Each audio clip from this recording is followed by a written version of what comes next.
Et donc, je te propose d'aller voir Night Run, Le dernier film avec Liam Neeson. qui joue encore un franc-tireur, on va dire.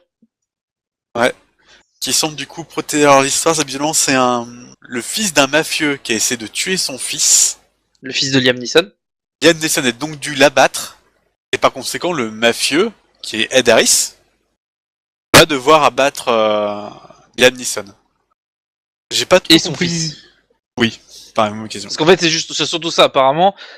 Le personnage du mafieux, pour se venger, veut tuer le fils, œil pour œil, dent pour dent, donc il a tué son fils, il peut tuer son fils.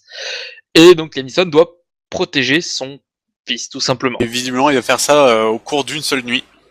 Où il va essayer de régler un peu cette affaire.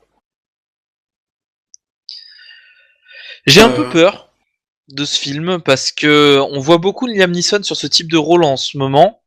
On peut citer les Taken notamment, il y a eu Non-Stop, et j'ai un peu l'impression que maintenant qu'il a prouvé qu'il savait faire ce genre de rôle, on ne lui donne plus que ça à faire. Et j'ai un peu peur que ça soit encore un énième rôle qui soit tellement similaire aux autres que finalement ce film n'apporte rien de plus. Ça reste encore un film où Liam Neeson joue un mec armé d'un flingue, quoi. C'est encore et toujours la même chose. Je sais pas, moi, avec Ed Harris, ça peut peut-être rattraper le coup. Je sais pas vraiment ce qu'il en est de l'histoire de ces personnages, donc... Je me pose quand même beaucoup de questions. J'ai peur que ce soit vraiment encore un autre film identique. Est-ce que ça sera le cas ?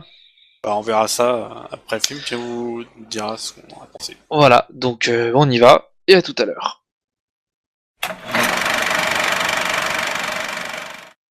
Il me semble que t'avais raison, hein. Ouais, c'est encore et toujours Liam Neeson qui tire avec un flingue. Sincèrement, ça ressemble beaucoup à tous les films d'action un peu lambda qu'on a pu voir ces derniers temps. Taken 3 étant le plus proche qu'on ait vu et qui donne cet effet-là. Ce que j'ai un peu de mal avec ça, c'est que si on met en parallèle la série des Taken, Night Run et Non-Stop, qui sont les 5 derniers gros films, 5 derniers films d'action où j'ai vu Liam Neeson, à chaque fois, il remplissait 2 conditions. C'est soit il est tout seul, donc veuf, divorcé, ou simplement seul, voilà, des fois il est comme ça, alcoolique, donc Non-Stop et Night Run, il est alcoolique, et il sait se servir d'un flingue. En gros, c'est un vieux type usé qui... Par la mafia. Il a fait partie de la mafia.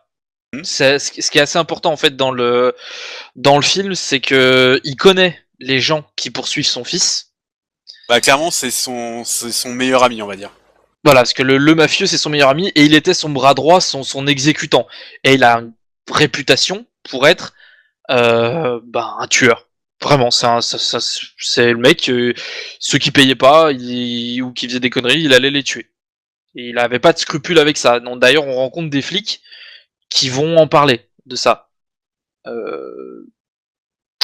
Ce qui est... et en fait, aujourd'hui, c'est devenu une loque, parce que comme il dit, il est rattrapé par son passé, il est hanté un petit peu par tous les meurtres qu'il a commis, il endort plus la nuit. Et tout le monde, en fait, il est devenu une loque, et même au sein de l'organisation, même en étant le meilleur ami du chef, il est plus respecté. Et en fait, il va être mis face à son meilleur ami, du coup, dont il va tuer le fils, parce que le fils de son meilleur ami, du coup, voulait tuer son propre fils à cause d'un truc que l'autre il aurait pas dû voir. Bon, en gros, c'est un concours de circonstances, du coup, qui sont parce que le fils de Liam Neeson fait pas du tout partie de la mafia, mais c'est un concours de circonstances qui fait qu'il voit un truc qu'il aurait pas dû voir.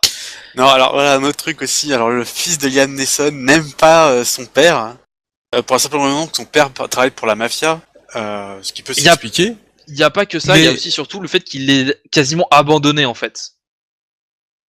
Le fait que, en travaillant pour la mafia, il était jamais à la maison. Chaque fois qu'il revenait, en gros, il disait c'est pour se planquer.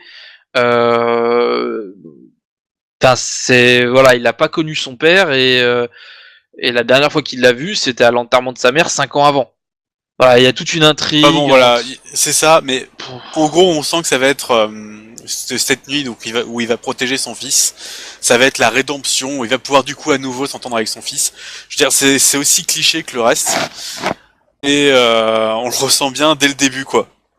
Oui, il fallait que le fils s'entende mal avec le père pour que le père puisse le protéger. De la même manière qu'il a protégé sa fille, il me semble, et que du coup, sa fille s'entend mieux avec lui après dans Taken.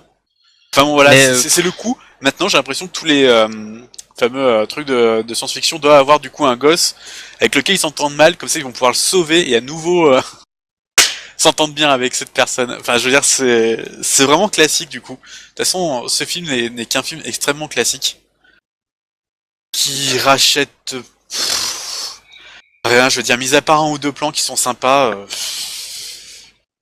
ce film n'a pas grand-chose. Et en plus, ces plans sympas, on les voit dans les bandes annonces. oui, Donc, ouais, on a le très vite fameux. fait le tour de l'intérêt de ce film.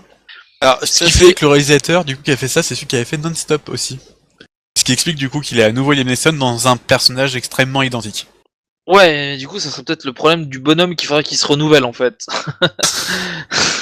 Soit il faut qu'il chope de nouveaux scénarios, sauf qu'il arrête d'écrire ce genre de scénario. Je sais pas si c'est lui qui a écrit ou fait. Je sais pas. Mais voilà, enfin, j'ai pas trouvé, vraiment pas trouvé le film extraordinaire. Même en tant que film d'action, il y a mieux, il y a beaucoup mieux. Ouais, ça reste un film classique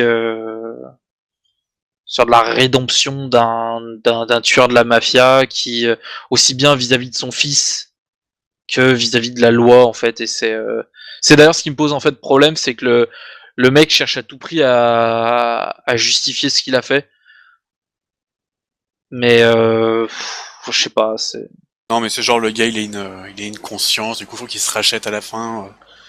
Tous ses Oui, péchés sont pardonnés. ce qui est assez drôle parce qu'en plus il y a un des flics qui lui dit mais combien t'en as tué tout le monde dit 16 mais moi je parie que t'en as fait 17 parce que j'ai vu des similarités avec tel autre machin.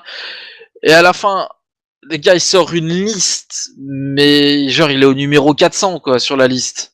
Non, quand même pas, mais il a Mais fait c'est une ça, vingtaine, enfin je veux quoi. dire tu vois la Mais- liste, il a Mais une bon, page voilà. A4. Je veux dire, clairement, le film vaut pas le coup. Ça Non, sert à rien ouais, d'en c'est parler ça. plus que ça. Ne vous embêtez pas à aller voir ce film. Si vous avez vu d'autres films, ne serait-ce que Taken 3 ou tous les derniers films C'est la même. c'est à peu près la même chose, sans grand intérêt.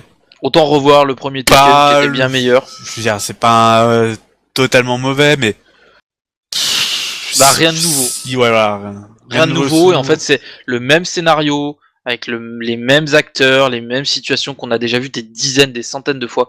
C'est pas intéressant. C'est si c'est juste pour le bon plan avec de la Winchester qui pivote, ça fait j'ai cher déjà vu ailleurs ça. Je veux dire, c'est pas non voilà, plus nouveau, mais ça quoi. fait cher le plan quoi.